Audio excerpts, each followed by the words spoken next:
Welcome to all. प्यारे बच्चों, हमें एक्सरसाइज 3.4 को करना है, उसी के साथ हमारा जो चैप्टर है वो फिनिश हो जाएगा। हमें बताना है कि कौन से कथन सत्य हैं अथवा असत्य हैं। सबसे पहले हमारे पास दिया है सभी आयत वर्ग होते हैं।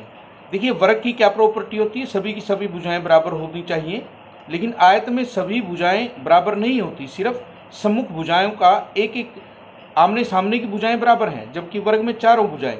तो हम कहेंगे कि ये क्या है, हमारे पास असत्य है। उसके बाद सभी समचतुर्भुज समांतर चतुर्भुज होते हैं। समचतुर्भुज की चारों भुजाएं बराबर होती हैं, सम्मुख भुजाएं समांतर होती हैं, और समांतर चतुर्भुज में भी हमारी ये प्रॉपर्टी है कि आमने सामने की भुजाएं बराबर होती हैं और समांतर होती हैं। तो ये हमारा क्या है, सत्य है। उसके बाद सभी वर्ग समचतुर्भुज और आयत भी होते हैं। देखिए, वर्ग में हमारे पास पता है हमें कि चारों की चार भुजाएं बराबर होती हैं, और समचतुर्भुज में भी चारों भुजाएं बराबर होती हैं।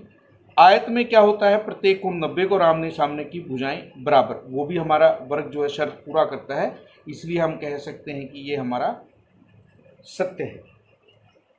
उसके बाद सभी वर्ग समांतर चतुर्भुज नहीं होते, सभी वर्ग समांतर चतुर्भुज होते हैं, इसीलिए ये हमारा क्या है, असत्य है। आमने सामने की भुजाएं बराबर भी होती हैं और समांतर भी होती हैं। उसके बाद हमें दिया है सभी पतंग समचतुर्भुज नहीं होती। देखिए, समचतुर्भुज का मतलब है समान चारों भुजा, लेकिन पतंग में चारों भुजाएं समान नहीं होती। पतंग में इस तरह से आसन्न भुजाओं का एक एक युग्म समान होता है, तो ये जो हमारा ई भाग है वो असत्य है,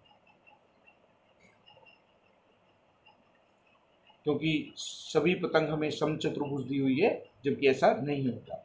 सभी समचतुर्भुज पतंग होते हैं। देखिए, यहाँ पर एक दूसरे को उल्टा ही लिखा हुआ है, यहाँ सभी पतंग समचतुर्भुज लिखा हुआ था, यहाँ सभी समचतुर्भुज पतंग लिखा हुआ था। यहाँ पर आप देखते हैं पतंग में अभी जैसा कि बताया कि आसन भुजाएं बराबर होनी चाहिए, समचतुर्भुज में चारों भुजाएं समान होती हैं, आसन भुजाएं अपने आप ही बराबर हैं, तो हम कहेंगे कि ये हमारा जो है सत्य है। सभी समांतर चतुर्भुज समलंब होते हैं। समलंब में एक युग्म समांतर होना जरूरी है, समांतर चतुर्भुज में दोनों ही युग्म समांतर होते हैं, तो हम कह सकते हैं कि ये भी हमारा क्या है, सत्य है। सभी वर्ग समलंब होते हैं।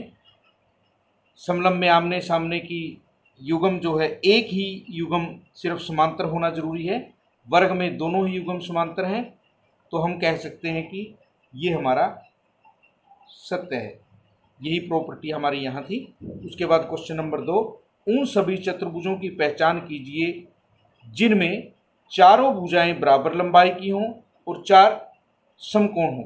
हमें पता है चारों समकोण किसमें होते हैं, आयत और वर्ग में चारों भुजाएं बराबर। एक तो समचतुर्भुज, जिसका मतलब है समान चारों भुजा, उसमें हमारी सारी की सारी भुजाएं चारों बराबर होती हैं, और वर्ग में भी चारों भुजाएं बराबर होती हैं। तो हम कहेंगे कि समचतुर्भुज और वर्ग ऐसी चतुर्भुज है जिसमें चारों भुजाएं बराबर लंबाई की होंगी, और आयत तथा वर्ग ऐसे चतुर्भुज हैं जिसमें चार समकोण होंगे। उसके बाद क्वेश्चन नंबर 3 हमारे पास है, बताइए कैसे एक वर्ग चतुर्भुज है। देखिए, चतुर्भुज क्या होता है, जिसकी चार भुजाएं हों। वर्ग में चार भुजाएं होती हैं, इसलिए वर्ग एक चतुर्भुज है। समांतर चतुर्भुज कैसे है, वर्ग की सम्मुख भुजाएं समांतर होती हैं, बराबर होती हैं, इसीलिए वर्ग एक समांतर चतुर्भुज है। समचतुर्भुज क्यों है, समान चारों भुजा, वर्ग की चारों भुजाएं समान होती हैं, इसलिए ये एक समचतुर्भुज है।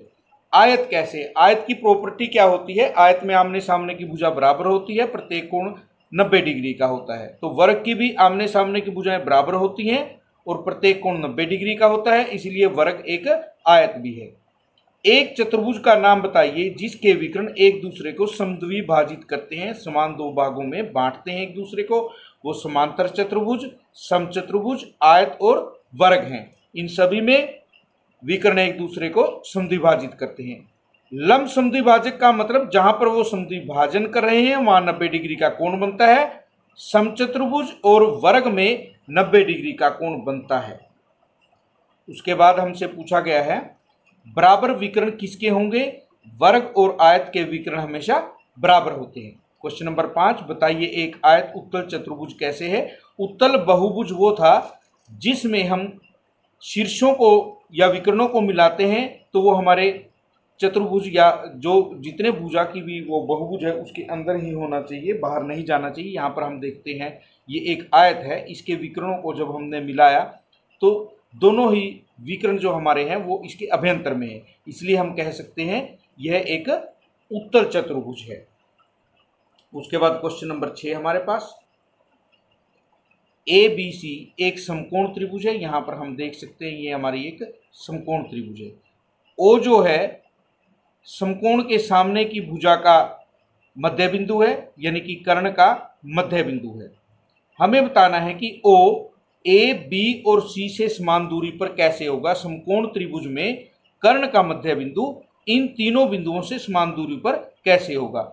हमें एक बिंदुदार आकृति बनाकर दिखाई गई है और हमें उसकी सहायता लेनी है। जब हम इसके बराबर यहाँ पर भुजा लेंगे और इस भुजा के बराबर यहाँ पर भुजा लेंगे और O को D से मिलाएंगे तो हमें एक समांतर चतुर्भुज प्राप्त होगी जो कि आयत है, क्योंकि आयत में प्रत्येक कोण 90 डिग्री का होता है। समान चतुर्भुज के सम्मुख कोण बराबर होते हैं। यहाँ 90 है तो यहाँ भी 90 होगा।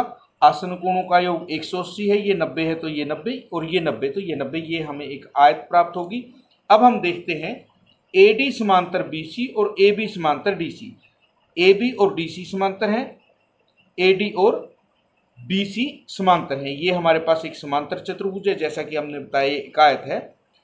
अब देखिए आयत के विकर्ण, समांतर चतुर्भुज के विकर्ण एक दूसरे को समद्विभाजित करते हैं, यानी कि ये इसके बराबर है और ये इसके बराबर है। अब हम देखते हैं कि ये ABCD एक आयत है और आयत के विकर्ण बराबर भी होते हैं।